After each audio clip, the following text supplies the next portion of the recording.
março de 2025, já com o Banco Central sob a gestão de Galípolo, o contexto mudou. Vorcaro tentou salvar simultaneamente a liquidez e a reputação do seu banco, anunciando a venda do controle acionário do Master para o Banco Regional de Brasília, o BRB. O acordo de aquisição foi avaliado em cerca de 2 bilhões de reais e carregava um embaraço que não passou despercebido. Caso a venda se concretizasse, a operação poderia ser interpretada como o uso de uma estatal para absorver o risco de um banco privado, ampliando o debate sobre conflitos entre o interesse público e o privado. A transação, porém, acabou impedida por um veto regulatório do Banco Central. A defesa do Master argumenta que as ações da Polícia Federal e do Banco Central inviabilizaram o que chama de uma venda legítima, que resolveria qualquer problema de liquidez sem custos ao sistema financeiro. Mesmo com a compra do banco pelo BRB, barrada pelo Banco Central, em meio a suspeitas e investigações, um outro grupo ainda tentaria adquirir o Master em parceria com investidores dos Emirados Árabes Unidos, o grupo Fictor. O Fictor é mais conhecido por negócios ligados ao agro e ao setor de alimentação, e a tentativa de compra do Master foi descrita como um movimento para entrar no mercado financeiro por meio da aquisição de uma instituição já estruturada. A face mais pública do grupo, até então, era o seu nome estampado na camisa do Palmeiras, como um dos patrocinadores do clube. A venda do banco de investimento e a entrada dos investidores estrangeiros junto com a Fictor na compra do banco. Ou seja, era um desfecho de final feliz para o sistema financeiro. Não era só para mim, que foi infelizmente interrompido pela operação. Quando a tentativa de compra se tornou pública, cerca de 70% dos investidores da companhia tentaram retirar seus recursos. Essa saída acelerada de capital foi a base da justificativa utilizada pelo Fictor para ingressar com um pedido de recuperação judicial, citando dívidas que somariam cerca de 4 bilhões de reais. O Fictor também entrou na mira da CVM, pelo método utilizado para a captação de recursos. Os altos rendimentos prometidos pela empresa foram considerados suspeitos. Em sua defesa, o grupo alega que a crise do Banco Master foi a responsável pelos seus problemas, pois a debandada de investidores teria tornado impossível honrar seus compromissos. Já as pessoas que tinham dinheiro na companhia reagiram, formando um grupo de associados que pretende ingressar na justiça para reaver os valores investidos. Outro ponto que ganhou as manchetes foi o fato de que, poucas semanas antes do anúncio da transação com o Master, o Fictor teria feito uma transferência de 30 milhões para uma empresa ligada a Daniel Vorcaro, descrita como uma holding em paraíso fiscal.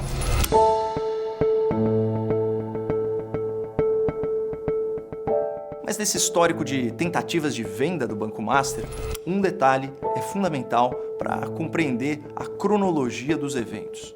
Embora as investigações da Polícia Federal já estivessem em curso discretamente desde 2024, foram as suspeitas levantadas durante a tentativa de venda do Master pro BRB, em março de 2025, que fomentaram a estruturação das investigações da Polícia Federal na Operação Compliance Zero. Foi quando teve início a contagem regressiva para a prisão de Vorcaro e as descobertas perturbadoras que seguiriam dela. Em notas e manifestações reproduzidas pela imprensa, a defesa de Daniel Vorcaro e do Banco Master negou irregularidades, afirmou que as operações investigadas são práticas usuais do mercado e declarou que ele e o banco cooperam com as autoridades dentro dos limites legais. Daniel Vorcaro foi solto após 11 dias de prisão por decisão do TRF1, em habeas corpus concedido pela desembargadora Solange Salgado da Silva. Durante o período, ele ficou inicialmente sob custódia na Polícia Federal em São Paulo e depois foi transferido ao CDP-2 de Guarulhos. Mas sua prisão só aconteceu porque as suspeitas da Polícia Federal finalmente haviam se convertido em uma operação estruturada. E o gatilho para essa conversão foi justamente a tentativa frustrada de venda do Master para o BRB.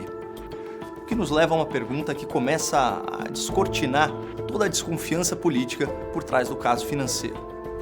Por que um banco de reputação sólida e décadas de história, como o BRB, teria interesse em adquirir uma instituição financeiramente sem liquidez real? A resposta passa por compreender a natureza do Banco Regional de Brasília. O BRB é uma estatal controlada pelo governo do Distrito Federal, o que significa que ele opera sob comando direto do próximo elo dessa corrente de conexões, Ibanez Rocha, do MDB, governador do Distrito Federal desde 2019.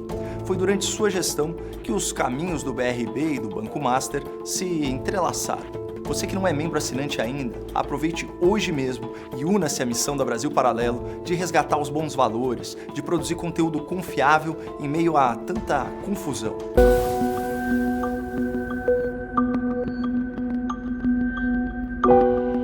A transação entre bancos não foi apenas autorizada por Ibanez Rocha. Ao apresentar publicamente a compra do Master como peça central na estratégia de expansão do BRB, o governador declarou com orgulho: "Achavam que eu estava vendendo, mas estou comprando." O processo de compra chamou a atenção pela velocidade. Em agosto de 2025, o governo do Distrito Federal enviou à Câmara Legislativa, em regime de urgência, um projeto de compra de 49% das ações ordinárias do Master pelo BRB, além de 100% das ações preferenciais do capital social da empresa. Pelo regimento da Casa, os deputados distritais seriam impedidos de avaliar outros assuntos antes dessa votação. A aprovação veio rápido. O texto virou lei e foi sancionado por Ibanez. Tudo isso em apenas uma semana.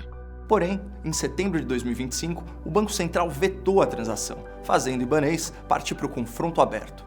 Classificou a decisão como perseguição política e se recusou a reconhecer os riscos evidentes do ativo que tentava adquirir. Mas o que mais posiciona Ibanez nessa teia de relações foi uma informação revelada por Daniel Vorcaro em depoimento à Polícia Federal em 30 de dezembro de 2025. A de que o governador teria frequentado a casa dele e de que ele também teria frequentado a casa do governador. Quantas vezes o senhor encontrou ou conversou com o governador Ibanez Rocha entre janeiro de 2024 e novembro de 2025? Peço que indique datas aproximadas, locais e assuntos tratados. O governador foi até a sua casa aqui em Brasília? Já foi à minha casa, se eu não me engano, uma vez.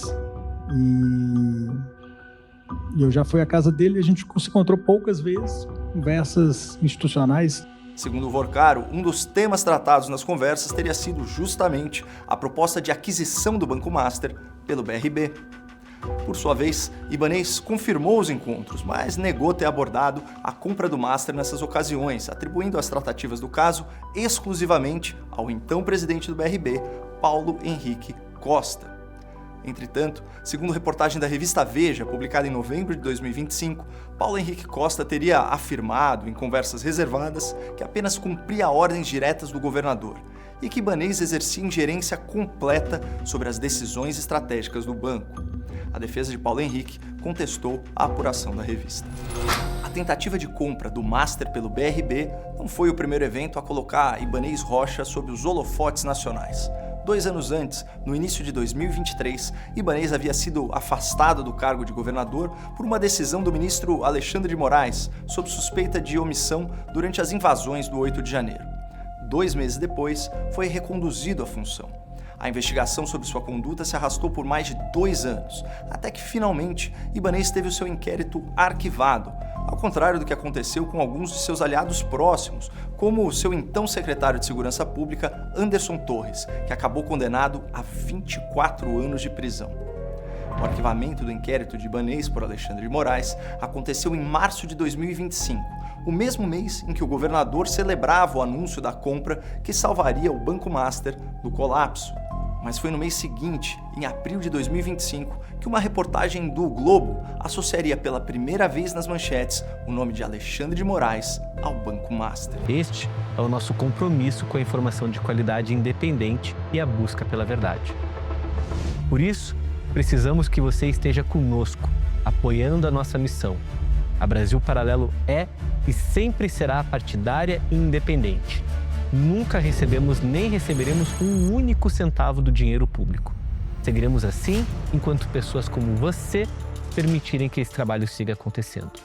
Por isso, criamos um plano em que você pode ser membro investindo apenas R$ 19,90 por mês. R$ 19,90 mensais.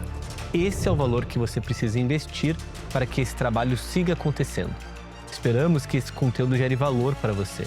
Falo isso porque queremos entregar cada vez mais conhecimento aos brasileiros. Não é um trabalho fácil investigar, produzir, garantir que a informação seja verdadeira. Tudo isso custa caro, muito caro.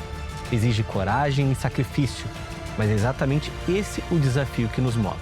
E se você entende o papel que desempenhamos e quer fazer parte disso, eu te convido a ser um membro assinante da Brasil Paralelo. Venha resgatar conosco os bons valores, ideias e sentimentos no coração de todos os brasileiros. O nosso país pede por isso.